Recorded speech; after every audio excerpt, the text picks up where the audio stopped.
RJ Kids. આ વાર્તા છે ગજમુખાસુર નામક રાક્ષસ અને બાળ ગણેશની, જેને શંકર ભગવાન દ્વારા વરદાન મળવા પર પોતાની શક્તિનું અભિમાન થઈ જાય છે. બધા પૃથ્વીલોક, દેવલોકને હેરાન કરતા કરતા આખા વિશ્વ પર કાબુ મેળવવાનું વિચારે છે, અને એને રોકવાવાળું કોઈ નથી હોતું. ઓમ નમઃ શિવાય, ઓમ નમઃ શિવાય, ઓમ નમઃ શિવાય. ગજમુખાસુર શંકર ભગવાનને પ્રસન્ન કરવા માટે ઘણા વર્ષોથી તપ કરી રહ્યો હતો.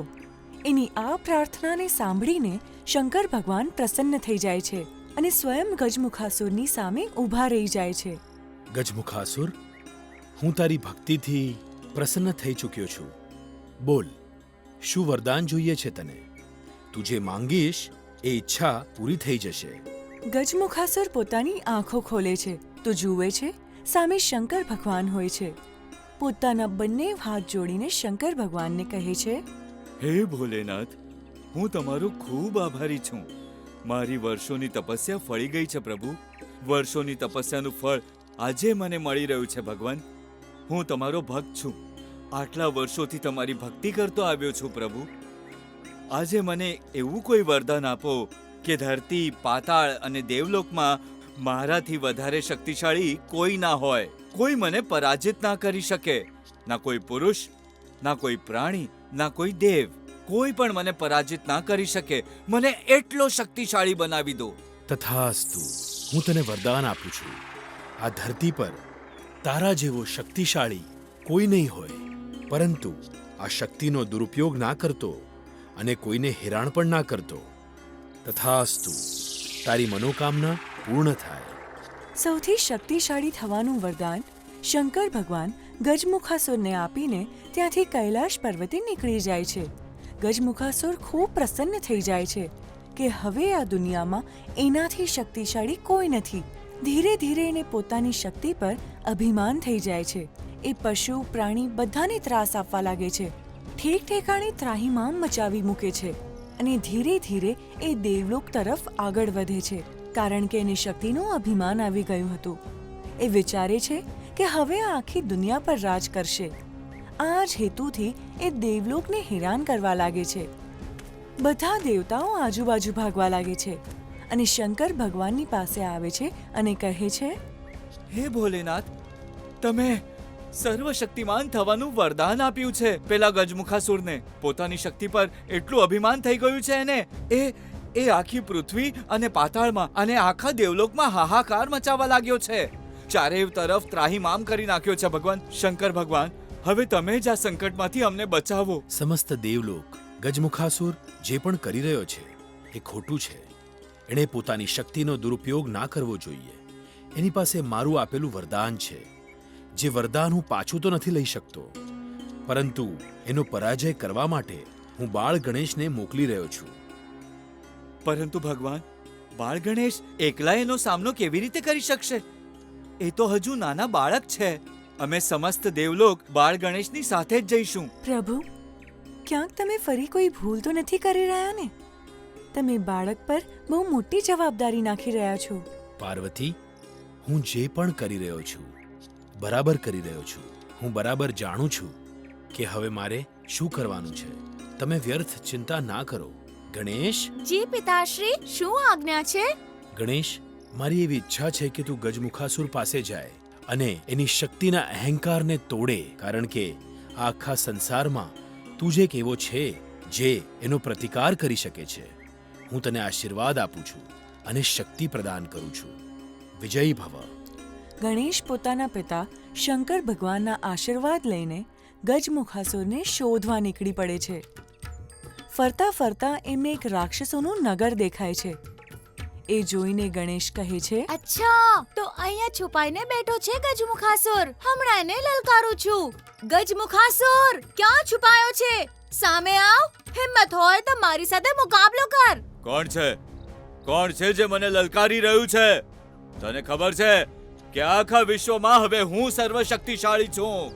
મને કોઈ પણ પરાજિત નથી કરી શકતું. સાક્ષાત શંકર ભગવાનનું મને વરદાન મળ્યું છે અને આ વરદાન ક્યારેય ખોટું નથી પડી શકતું. ગજમુખાસુર, આજુબાજુ શું જોઈ રહ્યો છે? નીચે જો, હું તારી સામે ઊભો છું. ગણેશ, તું શું મારો મુકાબલો કરવાનો? તું તો નાનકડો બાળક છે, બાળક. અને તને તો બધી ખબર જ હશે કે તારા જ પિતાશ્રીએ મને આ વરદાન આપ્યું છે. એટલે આખા સંસારમાં હવે હું સર્વશક્તિશાળી થઈ ગયો છું. મારો પ્રતિકાર કોઈ નથી કરી શકતું, તું પણ નહીં. અચ્છા ગજમુખાસુર, મને એમ કે પિતાશ્રીએ તને વરદાન શું આપ્યું કે છે? આ સમસ્ત વિશ્વમાં મારો પ્રતિકાર કોઈ નહીં કરી શકે. હું જ સર્વશક્તિશાળી છું. ના તો મને માનવ હરાવી શકે છે અને ના કોઈ પ્રાણી. એકદમ સાચું કહ્યું તે. પણ મારી સામે તો જો, મારું શરીર માનવનું છે અને મારું મુખ તો પ્રાણીનું, એટલે હાથીનું. હવે બોલ, હું તારો મુકાબલો કરી શકું છું કે નહીં? આ વરદાન મારા પર લાગુ નથી પડતો.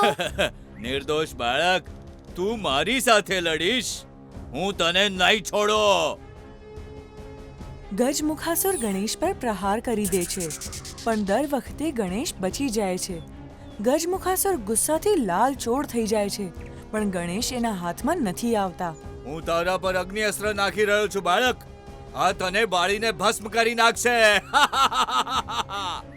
ગણેશ ગજમુખાસુરના અગ્નિ અસ્ત્રનો સામનો વરુણ અસ્ત્રથી કરે છે અને એને પણ નષ્ટ કરી દે છે.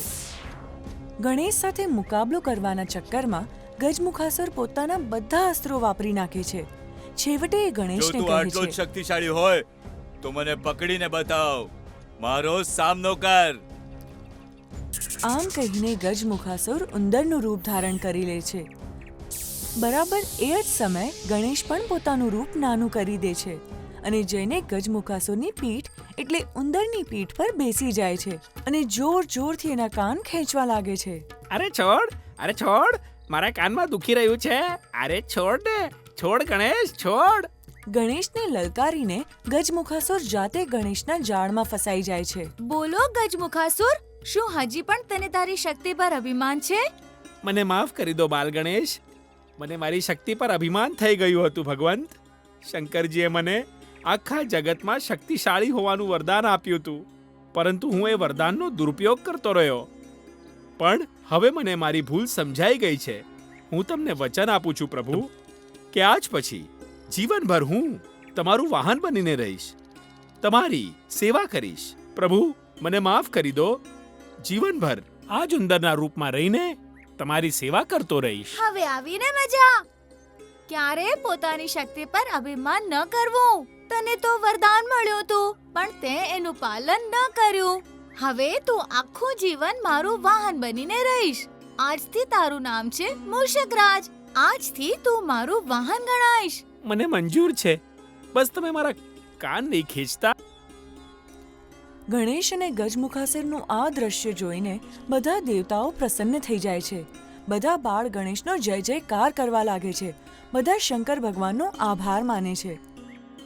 આ વાર્તામાંથી આપણને બોધ મળે છે કે આપણને મળેલા ભગવાનના દિવસનો સદુપયોગ કરવો જોઈએ. લોકોની ભલાઈ કરવા માટે આ દિવસનો ઉપયોગ કરવો જોઈએ. આ જીવન ભગવાનનું આપેલું છે. આનો ઉપયોગ લોકોની મદદ કરવા માટે કરવો જોઈએ. એનું અભિમાન ન કરવું જોઈએ.